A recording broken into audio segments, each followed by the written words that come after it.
Oh, what time is it, Ross? It's club time. It's club. I make it about 10 past clobbering by my watch, but my watch is a bit fast. Your latest CM Punk banana drama llama news. Once again, CM Punk dominating headlines as we're coming away from a pay-per-view. Following his termination with cause from AEW. Yeah, Tony Khan was in fear of his life. We have an update on the backstage sort of WWE status. CM Punk was there a few months ago, wasn't he? Some people going like, ooh, what's he doing there? There was talk that he was going back, or potentially presented with something towards the end of last year. Fight fans, not Fight Full, beg my pardon. Fight fans have details on the relationship between WWE and CM Punk. In terms of Punk's status backstage in the WWE, we're told that the initial issues between him and Triple H had supposedly been ironed out when Punk went backstage at Raw a few months ago, as I mentioned just before. Last I heard internally, from WWE's end, was that Punk turned up backstage a few months ago. He squashed the beef with Hunter before he left. They spoke for a short while. 1-to-1 is what we were told directly. And isn't that just lovely? It's nice that they had that, because if you listen to Triple H on the Stone Cold session, on the Broken Skull podcast, and he's asked about CM Punk. He's weird. Yeah. Weird little man. But he does make a good point of saying, like, you would hear from other wrestlers that there's an issue with CM Punk, and then Triple H would go and speak to CM Punk and say, what's the issue? And Punk would say nothing, which I can pretty much see being the picture. But CM Punk says, if you have a problem with me, take it up with me. We'll talk about it like men.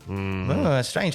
Vince McMahon also appears to be amenable to a return to WWE for CM Punk. From what I'm told, says the source close to Fight fans, Vince wouldn't mind bringing Punk back if each party could find an agreement. Yeah, you think to yourself, there was no way back after that podcast and all that water under that WWE-shaped bridge. But then you think about the people who were in a similar situation, not like doing podcasts and whatnot and leaving in the way CM Punk did, but the relationship with the powers that be, then that bridge being rebuilt. I'm thinking of, Bruno Sammartino. Go back in the Hall of Fame. For many years, we didn't talk about Bruno. Yeah. Ultimate Warrior. There's another one. They did a whole DVD going, why the Ultimate Warrior is crap, a bluffer's guide. And he still ended up coming back and having that amazing farewell, what would prove to be a very final farewell for Jim Hellwig. So we've seen many occasions where the nuclear levels have dropped enough for people to come back. And I don't think CM Punk's situation is any better or any worse than people like the Ultimate Warrior or Bruno Sammartino. Yeah, really likewise. There's money to be made. If there's course gold in them, they're hills. It makes you wonder what the locker room would think, though. After they've, all the wrestlers talk to each other, so no doubt people in AEW have been telling the WWE superstars, the actual beef and not just what the dirt sheets know. So what would they think if they think, CM Punk's coming in? Are we in for a rough ride ourselves? Yeah. What's going to go on? Fightful Select say those close to Punk claim that around December last year, Punk was open to leaving AEW and even encouraged the idea so he could make a WWE return. Specifically, we've heard that he wanted to appear at the 2023 Royal Rumble. However, we've not heard any traction to WWE having interest in such a thing, or that AEW were actually entertaining the idea of giving Punk his release at that point. And that sort of lines up with, if I'm right thinking, when CM Punk was just knocking about backstage on that Raw episode that time. So possibly, there is something to that. Yeah, and there is more to that plan that was presented to CM Punk, more from Fightful. One of the rumoured ideas that Punk had, not confirmed with he or his camp, actually made its way to some of the WWE talent. The idea was that Punk would return at the Royal Rumble, as Tom just said, and work a match at WrestleMania with the person who would eliminate him from the match. The word within the company is that Kevin Owens was the name thrown around, who would throw CM Punk over the top rope, then have the match at WrestleMania, and that would be the main event of night one of WrestleMania, which of course was taken up by the tag team match, which would have been an interesting battle. Yeah. Because that was one of the big things about CM Punk's departure, apart from, the Xanax and all the injury stuff and the staph infections and not getting time to rest and whatnot and not getting movies, but it was not getting that WrestleMania main event. Now, we're basing this on what we're hearing, all right? So don't shoot me. I'm the piano player. This conversation smacks of somebody completely not giving a damn what WWE are currently working on, because at that point, Kevin Owens and Sami Zayn were deeply entrenched in that feud with Roman Reigns and the Bloodline. And the idea of CM Punk going, right, okay, Kev, I know you've got this thing with the Bloodline that you've been working on for a good while now, but hear me out. Come back at the Rumble, you eliminate me, and then me and you headline Mania and I beat you. Yeah? What do you reckon? Where do you think that's come? Where do you think that's come from, Tom? There's a C in it. No, again, I'm basing it on what this is. So I'm not saying for a second that's exactly what happened, but it does smack of a complete lack of self-awareness to go, here's an idea, forget all that.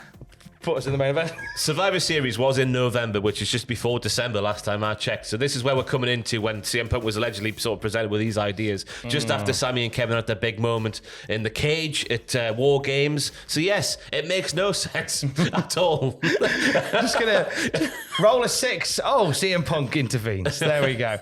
Now, there was one source that indicated Owens was not a part of this pitch. It's worth pointing out, but that name did make it back to several within the locker room. Fightful Select has also had sources close to Triple H who has been pondering this whole situation. Yeah, Fight fans are saying we're told that Triple H would likely only bring back someone like Punk if he were for a long time reason other than a one-night pop-up power bomb. Hunter will do what is best for business, but it has to make sense, and he won't do certain things for a pap.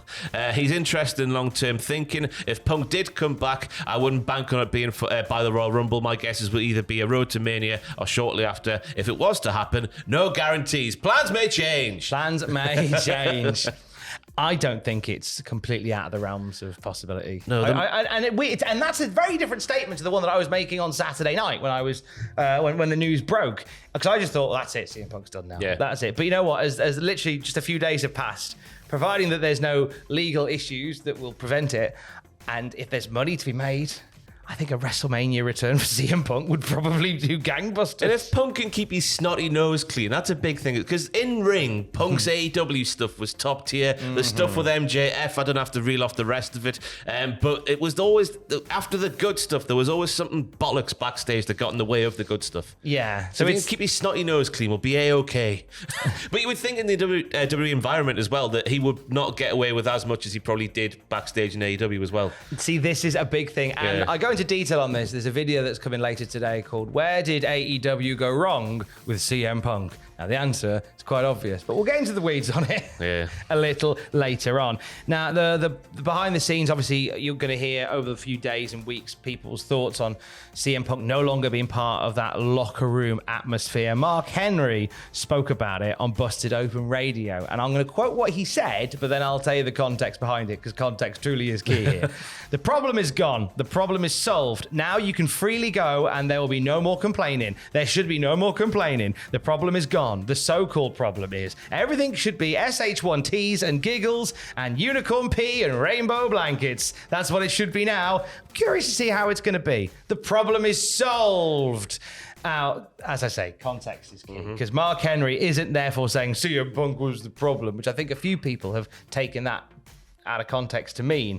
He was saying, look, the majority of people that he spoke to, in theory, since Punk was the only problem in AEW, now he's gone, everything should be perfect. It should be perfect by that logic. By that logic, everything should be perfect. But he wasn't the only problem in that locker room. Yeah.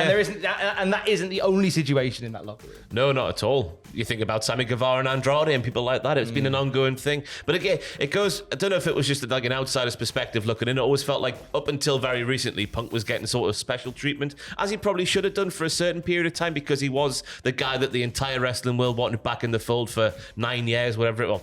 How long was it? 8 years? 7 years? Whatever it was. I forget the amount of time as I'm sat here now. But it got to a point where it just felt a bit like if you were on the roster and you weren't CM Punk, you're thinking, oh, it's a bit. If I did that, I'd be gone. You feel like there's one rule for some and another rule for Punk. Yeah. In a lot of cases. It's a story that will be ongoing, and we'll no doubt bring you more throughout the day at cultaholic.com. Ross, very quickly, thoughts on Newcastle United's group of death? Fantastic. We want to take on the big boys. Let's go. More on the Hold and Give football channel very soon indeed. It's been a very busy wrestling time, so there's been no time for football time, but football time might happen again soon. I imagine something will be happening with the Champions League discussion. Yeah, potentially. Yeah. I was on air when the Champions League was being drawn, and I know enough to get by in a conversation, but certainly not the level of Champions League banter. So I'd like to thank Matty Raisbeck from Total Sport on BBC Radio Newcastle, who rushed into the studio after the draw, and I just turned his mic on and went, "Razor, what do you reckon?" And he just said all the nice words. Thank you, Razor. You saved the day. Hold and Give for all the football bants with Ross, Jackie Orlando / Jack Atkins. Yeah, and Kayla's And made a debut on there. Kayla's a star now. Apparently so. Ross, is Kayla there, and others on the Hold and Give podcast feed and the Hold and Give YouTube channel. Stay safe. Love you. Bye. Football.